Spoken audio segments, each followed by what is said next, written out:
Kalangan kampus tergugah bersuara dengan menyatakan sikap protes atas jalannya tahapan pemilu yang dinilai melenceng dari nilai-nilai demokrasi. Lalu mengapa sosok Presiden Joko Widodo justru yang mendapat sorotan paling banyak? Untuk membahasnya sudah bergabung bersama kami Guru Besar Antropologi Hukum UI, Sulistiowati Irianto, dan pengamat politik Ali Rifan. Selamat pagi Prof. Sulis, selamat pagi Pak Ali. Selamat pagi Mas Jason.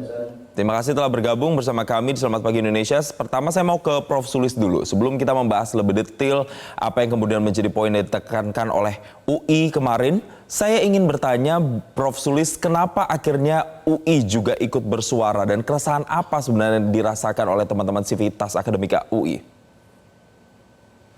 Terima kasih. Mungkin saya jelaskan dulu latar belakang universitas itu lembaga seperti apa. Universitas itu memiliki fungsi yang khusus, yaitu memproduksi ilmu pengetahuan, sehingga kami itu tidak bisa disamakan dengan lembaga-lembaga pemerintah, politik, bisnis, itu tidak. Dan dikatakan bahwa universitas itu adalah autonomous institution in the heart of society. Jadi kami itu memang memiliki kekhususan, yaitu harus memiliki otonomi atau kebebasan akademik supaya bisa melakukan pekerjaannya dengan baik dan in the heart of society. Jadi semua yang kami kerjakan melalui kerja-kerja akademik itu ditujukan untuk membuat perubahan-perubahan di dalam masyarakat. Jadi kalau masyarakat mengalami kegentingan terutama seperti saat ini, maka memang sudah kewajiban kami untuk bersuara. Kegentingannya apa yang ingin disuarakan Prof. Sulis? Ya, kami sebagai gerakan moral itu ingin mengatakan bahwa demokrasi di Indonesia itu saat ini sedang mengalami backsliding, sedang mengalami penurunan, dan itu sangat membahayakan karena konstitusi UUD 45 itu harus dijaga dan demokrasi adalah pilarnya, dan pilar kedua itu adalah hak asasi manusia. Itu. Baik, Prof. Sulis, yang juga menarik ketika kemarin dibacakan suara dari Sivitas Akademika UI, saya ada kalimat yang cukup menarik karena Prof. Kris Hastuti itu mengatakan menekankan soal keprihatinan atas hancurnya tatanan hukum dan demokrasi negeri, dan juga ada kalimat kami kehilangan kemudi akibat kecurangan. Kenapa kemudian poin ini yang digarisbawahi? Sebagaimana kita lihat ya, sejak pemerintahan babak kedua ini ada situasi di mana kekuasaan itu didefinisikan melalui perumusan hukum. Jadi hukum itu dirumuskan untuk kepentingan-kepentingan kekuasaan, dimulai dari revisi Undang-Undang KPK. Dan waktu itu kami tuh turun ke jalan juga. Saya turun ke jalan untuk mengatakan jangan revisi, karena KPK adalah lembaga yang paling dipercaya publik pada waktu itu.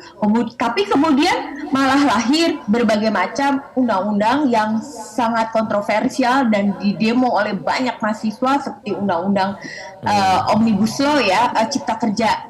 Lalu terakhir adalah putusan Mahkamah Konstitusi. Jadi itu kan menunjukkan bahwa memang kita sekarang sudah jadi negara kekuasaan. Oleh karena itu kami harus bersuara. Baik, artinya kecurangan tidak hanya jelang pemilu, tapi pada masa jabatan pemerintah saat ini juga terjadi banyak praktik kecurangan begitu. Sebelum saya ke Pak Ali, kita juga akan bersama-sama melihat bagaimana Presiden Joko Widodo menanggapi terkait dengan sejumlah kampus atau universitas yang juga bersuara terkait dengan penyimpangan demokrasi berikut ini.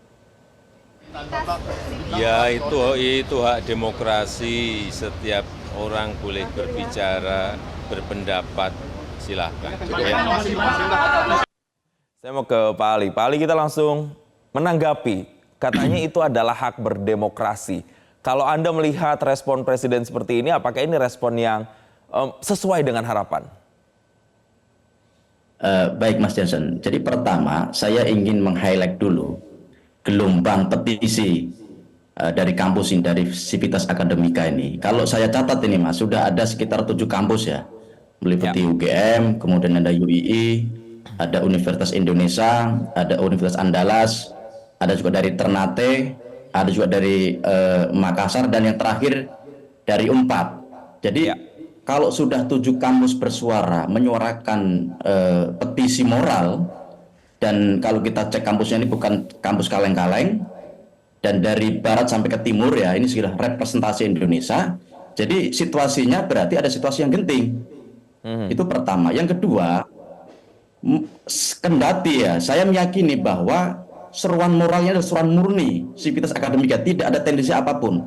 Tetapi karena ini seruan yang dimunculkan di injury time menjelang pencoblosan 14 Februari, kalau dihitung hari ini kurang 10 hari lagi, maka ini pasti punya efek resonansi politik.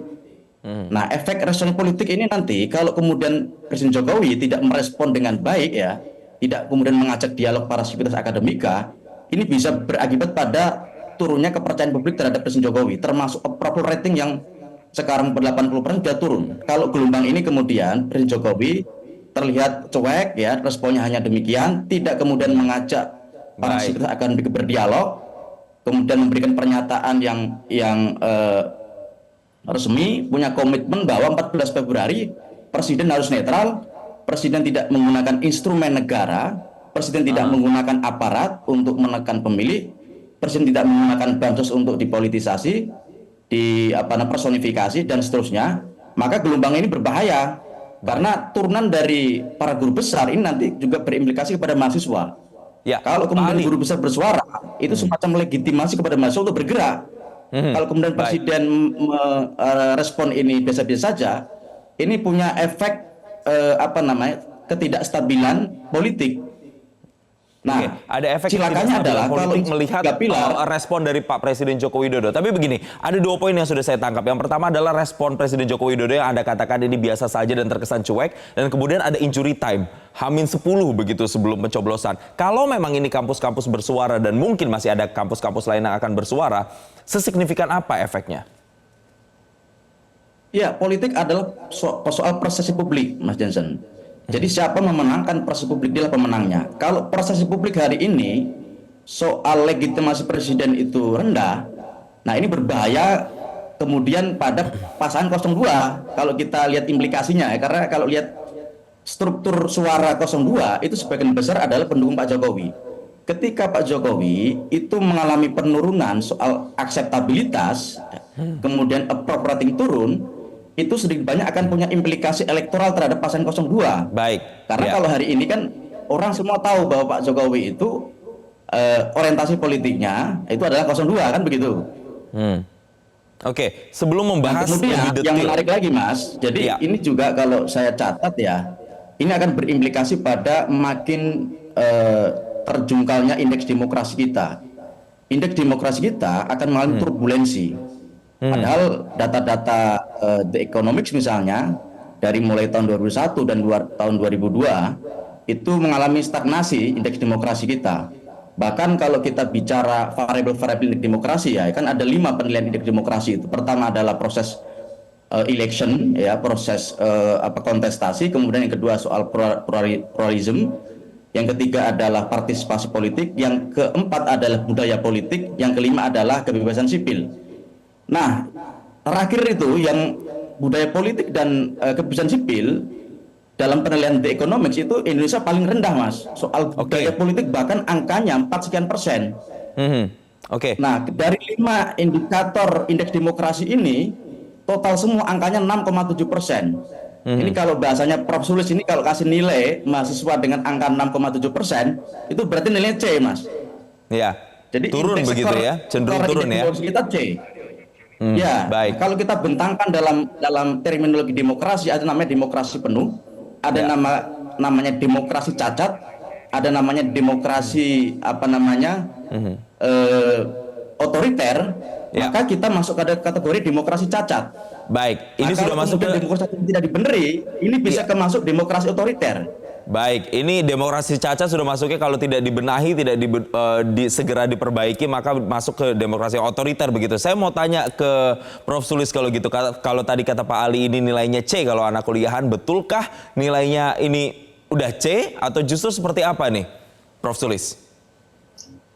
Ya, saya melihatnya betul itu, dan kami takut apalagi nanti setelah pemilu ya, bila hasilnya itu tidak mendapat legitimitas publik, maka akan bisa kemungkinannya ya diatasi dengan cara-cara yang otoriter gitu. Kami takut itu menjadi kenyataan karena arahnya sudah ke sana. Tapi begini, kalau melihat respon tadi dari Presiden begitu yang mengatakan, ya itu kan hak berdemokrasi. Secara tidak langsung Presiden sudah menyatakan bahwa ya sudah kampus-kampus boleh bersuara. Tapi apakah respon tadi yang benar-benar diharapkan oleh pihak kampus, khususnya pihak UI misalnya? Ya, saya nggak bisa mengatasnamakan UI, tapi secara pribadi saya mengatakan bahwa responnya itu sangatlah normatif. Sebetulnya yang diharapkan lebih dari itu. Mengapa harusnya menjadi otokritik bagi diri sendiri, mengapa kampus-kampus itu bersuara, dan saya kira sebentar lagi akan lebih banyak lagi kampus yang akan bersuara. Jelajahi cara baru mendapatkan informasi. Download Metro TV Extend sekarang.